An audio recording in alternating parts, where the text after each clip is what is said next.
Good evening friends, आमी गोपाल आपनादेर सबाइके हार्दिक अभिनंदन जानाच्छि MK trading and academy for the stock मार्केटेर official YouTube channel MK trading बेलदाते। आज 18 सेप्टेम्बर, आज सेंसेक्सर एक्सपायरी छिलो।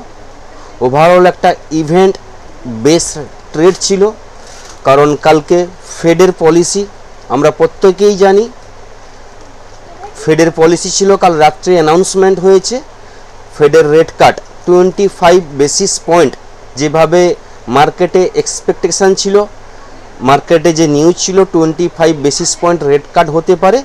तो फेडर चेयरपार्सन पाওয়াল सर तो अनाउंसमेंट काल रात्रे करेছেন 25 बेसिस पॉइंट रेट काट होयेछे। तार कारणे आज के मर्निंगे Nifty, bank Nifty, Sensex overall gap up opening आमरा देखते पेয়েছি। गैप आपेर पर मार्केट बोलते गेले किछुटा टाइम साइडवेज ट्रेड करेছে, একটা কারেকশন ডিপ আমরা দেখতে পেয়েছি। আবার আড়াইটার পর মার্কেটে শার্প রিকভারি আমরা দেখতে পেয়েছিলাম। মার্কেট আজকে যে টপ ছিল, টপ জায়গা থেকে বলতে গেলে কালকের যে ক্লোজিং বা কাল এবং আজকের মধ্যে যে গ্যাপটা ছিল, সেই গ্যাপটা ফিল আপ করেছে একদম এক্সাক্ট কালকের ক্লোজিংয়ের কাছ থেকে। শার্প রিকভারি এক ঘন্টার ভিতরে, লাস্ট এক ঘন্টার ভিতরে নিফটিতে 100 পয়েন্ট রিকভারি, সেন্সেক্সে প্রায় 300 পয়েন্টের কাছাকাছি রিকভারি আমরা কিন্তু লাইভ মার্কেটে দেখতে পেয়েছি। এবং লাস্ট আওয়ারে সেন্সেক্সে জিরো হিরো ট্রেড হয়েছে। ওভারঅল আজকের ডে পজিটিভ ডে এবং পজিটিভ ট্রেন্ড মার্কেট ক্লোজিং দিয়েছে। কালকে ফ্রাইডে আছে, ওভারঅল এই উইকের কালকে ক্লোজিং আছে। তো উইকলি ক্লোজিং কিভাবে হতে পারে, উইকলি ট্রেড আমরা কিভাবে করব, এই নিয়ে আজকের এই ভিডিও।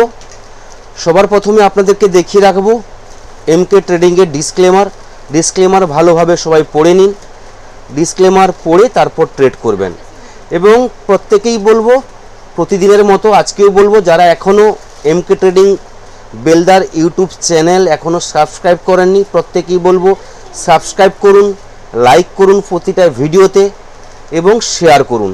এবং যারা নতুন এসেছেন প্রত্যেকে বলবো সাবস্ক্রাইব করে বেল আইকনে গিয়ে ক্লিক করবেন, যাতে এমকে ট্রেডিংয়ের পক্ষ থেকে যা কিছু ভিডিও, যা কিছু ইনফরমেশান প্রোভাইড করা হবে, আপনার নোটিফিকেশানে কিন্তু ফার্স্ট আপনাকে কিন্তু ব্লিঙ্ক করবে। তো এটা মিস করবেন না, প্রত্যেকেই সাবস্ক্রাইব করুন।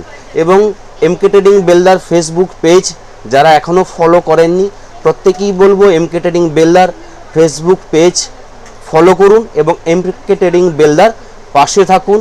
এমকে ট্রেডিং বেলদাকে সমৃদ্ধি করতে, বড় করতে হেল্প করুন। এবার যারা নিফটির ট্রেড আজকে করেছেন প্রত্যেকেই লাস্ট দিকে সেন্সেক্সের ভালো মুভমেন্ট পেয়েছেন। এবার যেহেতু কালকের শুক্রবার আছে, উইকলি ক্লোজিং আছে, তো উইকলি যদি আমরা ক্যান্ডেল দেখে নিই পরপর, বলতে গেলে জুনের 30 তারিখের যে উইক ছিল সেখান থেকে কনজিকিউটিভ 6টা উইক আমরা রেড ক্যান্ডেল দেখেছিলাম। এবং আগস্টের 11 আগস্টে একটা পজ ক্যান্ডেল আমরা দেখতে পেয়েছিলাম। এবং বলতে গেলে লাস্ট আমাদের ডিপ ছিল, যেটা 24,360-র কাছাকাছি যে ডিপ চার্জ ছিল, সেখান থেকে মার্কেট কিন্তু রিকভারির চেষ্টা করে। এবং পরপর 3টে ক্যান্ডেল আমরা গ্রিনে দেখছি। বলতে গেলে সেপ্টেম্বরের ফার্স্ট থেকে কারেন্ট উইকের 3টে ক্যান্ডেল পরপর 3টে গ্রিন ক্যান্ডেল, বলতে গেলে মারুবুজু ক্যান্ডেল। ফার্স্ট ক্যান্ডেলটাকে বাদ দিলে পরপর 2টো উইকের ক্যান্ডেল কিন্তু মারুবুজু ক্যান্ডেল হতে যাচ্ছে। কালকের ক্লোজিং যদি এইভাবেই হয় তাহলে কিন্তু একটা মারুবুজু ক্যান্ডেল হবে, মানে পজিটিভ ট্রেন্ড মার্কেট ধরে রেখেছে, এইটুকু উইকলি ক্যান্ডেলে কিন্তু আমরা বুঝতে পারছি। এবার যদি ডেইলি চার্টে আমরা দেখি নিফটির ক্যান্ডেল, একটু অ্যানালাইসিস করব, আপনাদেরকে দেখাবো। তো টাইম একটু বেশি লাগবে, ভিডিওটা একটু বড় হতে পারে, স্কিপ করবেন না। যদি আপনি কিছু শিখতে চান, জানতে চান, তাহলে অবশ্যই স্কিপ করবেন না। স্কিপ করলে ছোটোখাটো অনেক ইনফরমেশান যেগুলো আপনার মিস হয়ে যাবে। আমি কালকের ডেটে যখন অ্যানালাইসিস করেছিলাম বলেছিলাম নিফটির যে অল টাইম হাই ছিল 26,270-র কাছাকাছি, যেটা 27 সেপ্টেম্বর 2024, সেই টপ থেকে তা যদি ট্রেন্ড লাইন আমরা ড্র করি, এই যে ট্রেন্ড লাইনটা আমরা ড্র করেছি এবং একটা 27 সেপ্টেম্বর 2024, তারপরে যে ট্রেন্ড লাইনটা টাচ করেছে 30 জুন, মানে এই 2025 জুনের 30 তারিখ ট্রেন্ড লাইনটাকে টাচ করে সেখান থেকে কিন্তু আবার একটা ডিপ আমরা দেখতে পেয়েছি। এখন সেই ট্রেন্ড লাইনকে টাচ করতে যাচ্ছে এবং ট্রেন্ড লাইনের যে পয়েন্ট এবং তার কাছাকাছি নিফটি কিন্তু আজকে ক্লোজিং দিয়েছে। এবার সে জায়গায় আমি কালকেও বলেছিলাম, তো এখনও বলবো, নিফটি যদি ডিপ নেয় তবু একবার 24,490, 25,500, 25,490, 25,500 কাছাকাছি নিফটি একবার কালকে টাচ করবে এবং এই ট্রেন্ড লাইনকে যদি ব্রেক করে যায়, এর উপরে নিফটি যদি ক্লোজিং দেয়, তাহলে কিন্তু বড় র্যালি নিফটিতে কিন্তু আমরা এক্সপেক্ট করতে পারি। সেটা কিন্তু কালকের ডেটেও আমি বলেছিলাম। তো এই ট্রেন্ড লাইনটা দেখে ট্রেড নেবেন। এখান থেকে যদি রিভার্স নেয়, একটা কারেকশান আসে, তাহলে ছোটোখাটো কারেকশান আমরা দেখতে পাবো। কারেকশানের পর যদি মার্কেট এখান থেকে আবার এই হাইটাকে ব্রেক করে যায় বা এই ট্রেন্ড লাইনটাকে ব্রেক করে যায়, সেখান থেকে কিন্তু শার্প র্যালি কিন্তু আমাদের আসবে, যেখানে 25,550, 25,673 আমাদের নেক্সট টার্গেটগুলো থাকবে। এবং একটা জিনিস আপনাদের দেখিয়ে রাখি, লাস্ট যে নিফটির লো হয়েছিল বা যেখান থেকে নিফটি পরপর কিন্তু আসছে, এটা একটা প্যারালাল চ্যানেলের মধ্যে নিফটি কিন্তু ট্রেড করছে। এই চ্যানেলটাকে যদি একটু বড় করে দিই, তাহলে দেখতে পাচ্ছেন নিফটি যে ট্রেন্ডে প্যারালাল চ্যানেলের মধ্যে ট্রেড করছে, এই চ্যানেল যতক্ষণ না ব্রেক করছে আপসাইড ডাউনসাইড, তো ডাউনসাইড ব্রেক করে তবেই কিন্তু ডাউনে আসবে। এটা একদিনের চার্টে আপনাদেরকে মোটামুটি ভাবে বললাম। এবার যদি আমরা, যেহেতু আমরা অপশান ট্রেডিং করছি এবং ইন্টারডে বেসিসে ট্রেডিং করছি, তাহলে একদিনের ট্রেডিং সেটআপ কিভাবে আমরা তৈরি করব, ট্রেডিং স্ট্র্যাটেজি কিভাবে তৈরি করব, কালকের জন্য স্পেশালি, কালকে উইকলি ক্লোজিং আছে, তাহলে কিভাবে আমরা ট্রেডিং করব, তো সেটা আপনাদের এক্সপ্লেন করে দিই। নিফটি ক্লোজিং দিয়েছে 25,423, 93 পয়েন্ট পজিটিভ ক্লোজিং দিয়েছে। এবং যদি আজকের নিফটির হাই দেখি 25,448, বলতে গেলে 25,450 কাছাকাছি নিফটি আজকে হাই তৈরি করেছে এবং আজকের যে ক্লোজিং ডে হাইয়ের কাছাকাছি নিফটি কিন্তু ক্লোজিং দিয়েছে। ওভারঅল কালকের ডেটেও ডিপ অন বাই থাকবে। কালকেও আমার ভিউ মার্কেটে একটা পজিটিভ মুভমেন্ট আমরা এক্সপেক্ট করতে পারি। তো নিফটি যেখানে ক্লোজিং দিয়েছে, মার্কেট যদি কালকে গ্যাপ ডাউন ওপেন হয় এবং গ্যাপ ডাউন এর পর যদি আজকের হাই 25,450 লেভেলটা নিফটি ব্রেক করে যায়, সেখান থেকে নিফটির জন্য কিন্তু আপসাইডের জন্য আমরা ট্রেড নেব, যেখানে নিফটির ফার্স্ট টার্গেট থাকবে 25,490, 25,490 এবং 25,500 জোনটা 10 পয়েন্টের বাফার রেখে আপনি ট্রেড করবেন এবং 25,500 লেভেলের উপরে নিফটি যদি ট্রেড করা শুরু করে, সেখান থেকে নিফটির নেক্সট টার্গেট থাকবে 25,550 এবং 25,550-র উপরে নিফটি ট্রেড করলে নিফটির নেক্সট বড় রেজিস্ট্যান্স যেটা আমাদের কাছে চলে আসবে 25,670। এই জোনটা নিফটির কাছে বড় রেজিস্ট্যান্স। এই জোনটা ব্রেক করতে নিফটির টাইম লাগবে। এই জোনটা যদি ব্রেক করে যায় 25,650 থেকে 673, এই জোনটার উপরে যদি নিফটি ব্রেক করে যায়, তাহলে নিফটির নেক্সট টার্গেট থাকবে 26,000 অ্যাবাভ। এটা আপনাদের আমি হরফ করে বলতে পারি, এটা মনে রাখবেন। নিফটি যেদিন 25,673-র উপরে নিফটি ডে চার্টে ক্লোজিং দেবে, নিফটির নেক্সট টার্গেট চলে আসবে 26,000 অ্যাবাভ। তার মানে এই নয় 2 থেকে 3 দিন কি 5 দিনের মধ্যে চলে আসবে, কারণ এটা হচ্ছে ডাব্লিউ প্যাটার্ন। আপনাদের দেখিয়ে দিই আরেকবার একদিনের টাইম ফ্রেমে। এটা একটা নিফটি ডাব্লিউ প্যাটার্ন করেছে, কালকেও আমি দেখিয়েছিলাম। যদি এই জায়গা থেকে ডাব্লিউ প্যাটার্নটা আমরা নেই, এই জায়গা থেকে, তাহলে দেখুন ডাব্লিউ এবং ডাব্লিউর যে ব্রেকআউট হয়েছে এই পয়েন্টটা। এবার যদি এই পয়েন্টটাকে আমি ডিলিট করে আপনাদের ট্রেন্ড লাইন দিয়ে আমি বোঝাই, এই জায়গা যদি ব্রেকআউট হয় এবং এইখান থেকে যদি আমি ডিপটা হিসাব করি, এই ডিপটাকে নিয়ে যদি আমি উপরে বসিয়ে দিই, তাহলে নিফটির নেক্সট টার্গেট চলে আসবে একদম 26,000-এর কাছাকাছি। আপনাদের দেখিয়ে দিচ্ছি এই জায়গা পর্যন্ত নিফটির, আর একটু উঠবে, এটা 26,000-এর কাছাকাছি কিন্তু নিফটির একটা টার্গেট আসছে। ডাব্লিউ প্যাটার্নের ব্যাক যে ব্রেকআউট, তার যে রেজাল্ট অলরেডি ডাব্লিউ প্যাটার্নের ব্রেকআউট হয়েছে। ব্রেকআউটের পরে একটা আমরা ক্যান্ডেল দেখতে পেয়েছি, পজিটিভ ক্যান্ডেল। তো তারপর যদি ব্রেকআউট হয়, এই লেভেলটা যদি ব্রেক করে যায় 25,673 যে লেভেল বললাম, এই লেভেলটা যদি ব্রেক করে যায় তাহলে নেক্সট টার্গেট থাকবে 26,000 আমাদের কাছে কিন্তু টার্গেট থাকবে। এবার ডেইলি চার্টে না গিয়ে আপনাদের যদি আমি 1 ঘন্টা টাইম ফ্রেমে দেখাই, যদি আমরা ডাউনের জন্য ট্রেড নিতে চাই, আমি কালকেও বলেছিলাম 25,160 এই জোনটাকে যতক্ষণ না ব্রেক করে নিফটি হোল্ড করছে ডাউনের ক্ষেত্রে, নিফটিতে বড় ফল কিন্তু কোনো কিছুই আসবে না। তো বড় ফল 25,160 নিচে নিফটি ক্লোজিং দিলে নিফটিতে কিন্তু ডাউনফল আমরা কিন্তু দেখতে পারি। ওভারঅল যদি আমরা স্ক্যাল্পিং করি, ডাউনের জন্য ট্রেড নিতে চাই, তাহলে বলবো আজকের যে লো 25,330 এর নিচে গেলে কিন্তু ডাউনের জন্য ট্রেড নিতে পারি। যদি আরও শর্ট টাইম ফ্রেমে আমরা দেখে নিই তাহলে বলবো 25,400 এর নিচে এলে একটা ছোটোখাটো স্ক্যাল্পিং আমরা পেতে পারি।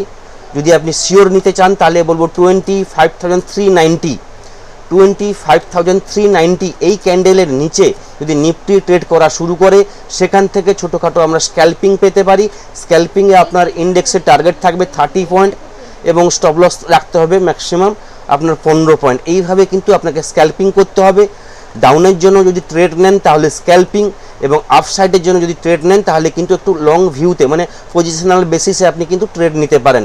এবার পজিশনাল বেসিসে ট্রেড নেবেন আপসাইডে, কিন্তু সবসময় আপনাকে ট্রেড নিতে হবে ডিপ এলে। একটা কারেকশান যদি নেয় লাইভ মার্কেটে, ছোটোখাটো ডিপ নেয়, সেখানে আপনার ডিপ নেওয়ার পর যদি কোনো বুলিশ প্যাটার্ন তৈরি হয় তার হলেই কিন্তু আপনাকে বাইতে বসতে হবে। এই কথাটা মাথায় রেখে কিন্তু ট্রেড নিতে হবে। ওভারঅল নিফটির ভিউ বললাম। যদি ব্যাঙ্ক নিফটিতে আমরা দেখি, ব্যাঙ্ক নিফটিতেও আজকেও কিন্তু একটা মুভমেন্ট আমরা দেখতে পেয়েছি। ওভারঅল দেখতে গেলে ব্যাঙ্ক নিফটিও মর্নিং একটা ভালো গ্যাপ আপ ওপেন হয়েছিল, এবং বলতে গেলে আজকে যে 55,850-র কাছাকাছি আজকে হাই তৈরি করেছিল, এবং সেখান থেকে একটা কারেকশান দেখি। ওভারঅল ব্যাঙ্ক নিফটি ক্লোজিং দিয়েছে 55,727-এ ব্যাঙ্ক নিফটির ক্লোজিং দিয়েছে।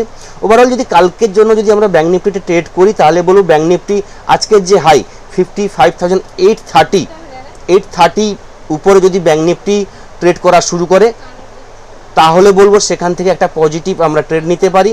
সেখান থেকে ফার্স্ট টার্গেট থাকবে যেটা আমি বলেছিলাম 55,900, এবং 55,900 লেভেলটা যদি ব্রেক করে যায় তাহলে কিন্তু 56,165, এবং পরপর কিন্তু 56,400, 56,500 লেভেলগুলো কিন্তু পরপর চলে আসবে। ব্যাঙ্ক নিফটির কাছে বড় রেজিস্ট্যান্স 56,160। তো এই পর্যন্ত আমার কালকে টার্গেট থাকবে আপসাইডে। যদি ব্যাঙ্ক নিফটি 55,875 জোনটা যদি ব্রেক করে যায় তাহলে ব্যাঙ্ক নিফটির নেক্সট টার্গেট থাকবে 56,165 পর্যন্ত। এই পর্যন্ত কালকে আমার ব্যাঙ্ক নিফটিতে টার্গেট থাকবে। এই লেভেলের উপরে থাকলে পরপর কিন্তু লেভেল চলে আসবে 56,400 এবং 56,500, পরপর লেভেলগুলো কিন্তু পরপর চলে আসবে। এবার যদি ব্যাঙ্ক নিফটি ডাউনের জন্য যদি আমরা ট্রেড নিই তাহলে বলবো ব্যাঙ্ক নিফটিতে আমরা ডাউনের জন্য ট্রেড নেব তখনই যদি ব্যাঙ্ক নিফটি 55,600 লেভেলটা যদি ব্রেক করে যায়, সেখান থেকে আমরা ডাউনের জন্য ট্রেড নিতে পারি, যেখানে ব্যাঙ্ক নিফটির ফার্স্ট টার্গেট থাকবে 55,500, এবং 55,500 যদি লেভেলটা ব্রেক করে যায় তাহলে বলবো পরপর কিন্তু 55,400 এবং 55,300 লেভেল পর্যন্ত কিন্তু ব্যাঙ্ক নিফটিতে কারেকশন আসতে পারে। ওভারঅল যদি কারেকশন হয় তাহলে কিন্তু আজকের যে লো হয়েছিল সেখান পর্যন্ত কিন্তু একবার আসতে পারে, কারণ ওভারঅল কিন্তু আমরা আজকেও মার্কেটে দেখেছি ডিপ যেখানে এসে সেখান থেকে কিন্তু বায়ার অ্যাক্টিভ আছে, বায়ারের অ্যাক্টিভিটি আমরা লাইভ মার্কেটে দেখতে পেয়েছি। তো কালকেও আমাদের এক্সপেকটেশন আছে, আমার পার্সোনাল ভিউ আছে, কালকেও ডিপ অন বাই থাকবে। ওভারঅল বাইয়ের জন্য কিন্তু আমাদের চান্স খুঁজতে হবে, মৌকা খুঁজতে হবে, কোন জায়গায় বুলিশ চার্ট প্যাটার্ন তৈরি হচ্ছে, বুলিশ ক্যান্ডেল তৈরি হচ্ছে, সেটা দেখে কিন্তু বাইংয়ের জন্য আমাদের অপরচুনিটি কিন্তু খুঁজতে হবে ওভারঅল মার্কেটে। কারণ হচ্ছে কালকে উইকলি ক্লোজিং আছে, যা কিছু ট্রেড নেবেন কালকেই শেষ করবেন, শনিবার রোববার অফ আছে। তো উইকেন্ড যেন ভালো যায়, কারণ হচ্ছে পরপর এই সপ্তাহে প্রতিটা দিনই আমাদের প্রেডিকশান অ্যানালাইসিস খুব ভালো গেছে, ওভারঅল মার্কেট পজিটিভে যাচ্ছে। তো কালকে উইকেন্ড আছে, প্রত্যেকে আমি আশা করব পুরো উইকেন্ড যেন গ্রিনে এবং পজিটিভ ক্লোজিং হয়। তো ওভারঅল যদি গ্লোবাল মার্কেট আমরা দেখে নিই, ইউএস মার্কেট পজিটিভ ট্রেড করছে, ইউরোপ মার্কেট পজিটিভ আছে। এশিয়ান মার্কেট যদি আমরা দেখে নিই, gift Nifty future 84 point negative trade করছে। বাকি এশিয়ান মার্কেট বলতে গেলে ফ্ল্যাট পজিটিভ আছে। নিকাই হ্যাংসেং মাইনাস আছে 363 point, Taiwan positive 330 point. Overall বলতে গেলে গ্লোবাল মার্কেটের দিক থেকে পজিটিভ, মানে সাইডওয়েজ টু পজিটিভ ওপেনিংয়ের চান্স ম্যাক্সিমাম আমরা দেখতে পাচ্ছি। তো এদিক থেকে পজিটিভ আছে। এফআইদের ডেটা চলে এসছে, তো এফআইদের আজকে আমরা কিছুটা বাইং দেখতে পেয়েছি। 366 কোটি টাকার এফআইরা আজকে বাইং করেছে। ডিআইরা যেখানে 3326 কোটি টাকার বাইং আমরা দেখতে পেয়েছি। তো ওভারঅল এফআইদের পক্ষ থেকে কিছুটা হলেও পজিটিভ আজকে আমরা দেখতে পাচ্ছি। ওভারঅল আমি যেরকম প্রতিদিন বলে রাখি, এফআইদের বাইং কিন্তু প্রতিদিন থাকতে হবে এবং এই বাইংয়ের যে ভলিউমটা পরপর কিন্তু ইনক্রিজ হতে হবে। তো এটা এলে কিন্তু মার্কেটে আরও স্ট্রেংথ আসবে। আরও একটা নিউজ আপনাদের বলে রাখি, ট্রাম্পের ট্যারিফ নিয়ে। ট্রাম্পের যে ট্যারিফ এক্সট্রা যে 25% পেনাল্টি চার্জেস লেগেছে, এটা সম্ভবত কম হতে পারে। কারণ হচ্ছে নিউজে এসছে ইউএস এবং ইন্ডিয়ার মধ্যে প্রতিনিয়ত মিটিং চলছে। ভারত এবং আমেরিকার ট্যারিফ সম্ভবত একটা অবসান ঘটতে পারে ট্যারিফে নিয়ে। কারণ এটা হচ্ছে আমাদের দেশের যে প্রধান আর্থিক উপদেষ্টা, চিফ ইকোনমি অ্যাডভাইজার আছেন ভি অনন্ত নাগেশ্বর, উনি আজকে বিবৃতি দিয়েছেন প্রেসে যে ট্যারিফটা কমতে পারে। ট্যারিফটা নভেম্বর মাসের মধ্যে, কিছুদিনের মধ্যে ট্যারিফটা 25% যে এক্সট্রা পেনাল্টি চার্জ লেগেছে সেটা কমে যেতে পারে। এইভাবে কিন্তু দু দেশের মধ্যে কথা চলছে। তার সাথে সাথে তিনি এটাও বলেছেন যে আমাদের রেসিপ্রোকাল যে ট্যারিফটা 25% লেগেছে সেটাও হয়তো কিছুটা কমতে পারে, যেটা 8 থেকে 10 থেকে 15% হতে পারে। যদি সত্যি এই নিউজটা সঠিক হয় বা এইভাবে যদি ট্যারিফের যে এক্সট্রা ট্যারিফটা সেটা কমে যায় এবং রেসিপ্রোকাল যে ট্যারিফ সেটাও যদি কমে যায়, তাহলে কিন্তু এটা আমাদের পক্ষে খুব ভালো নিউজ, মার্কেটের পক্ষে খুব ভালো নিউজ। তো এটা আমাদের দেখতে হবে। এটা আজকে কিন্তু আমাদের যে চিফ বললাম ভি অনন্ত নাগেশ্বর, ইকোনমিক্স যে অ্যাডভাইসার, তো ইনি বিবৃতি দিয়েছেন। দেখা যাক, পরপর কিন্তু নিউজে আসতে থাকবে। মার্কেট পজিটিভের নিউজ এলে মার্কেট পজিটিভ মুভমেন্ট করবে। তো এটা আমাদের দেখে কিন্তু ট্রেড করতে হবে। তো এই থাকলো কালকের জন্য। নেক্সট ভিডিওতে আপনাদের সঙ্গে আবার দেখা হবে। সবাই ভালো থাকবেন। থ্যাংক ইউ, ধন্যবাদ।